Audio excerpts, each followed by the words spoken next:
नमस्कार, मी शामराव मोकाशी, अध्यक्ष राजाराम बापू पाटील रिक्षा संघटना.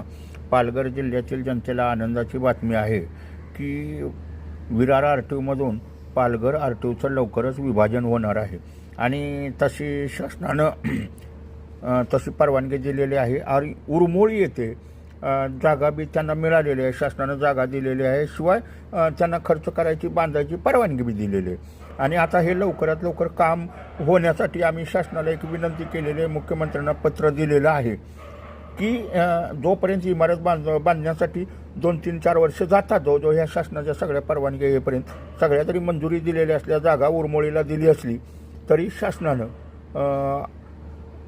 उरमोळीला तिथं जवळपास अशी कुठलीही शासनाची जागा भाड्याची असेल ती जागा भाड्यानं घ्यावावी आणि छोट्या जागेत तिथं आर टी ओ कार्यालय चालू करावं, उपप्रादेशिक परिवहन कार्यालय पालघर म्हणून. तर सगळी मंजुरी मिळालेली आहे आणि उरमोळी येथे पालघर आर टी ओ हे होणार आहे. धन्यवाद. हा व्हिडिओ प्रत्येकानं शेअर करा, म्हणजे पालघर जिल्ह्यातील लोकांना तरी कळेल ना की लवकरच आता विरार आर टी ओचं विभाजन होईल 2 तालुक्यासाठी. उरमोळी येथे आर टी ओ होणार. धन्यवाद. हा व्हिडिओ शेअर करा.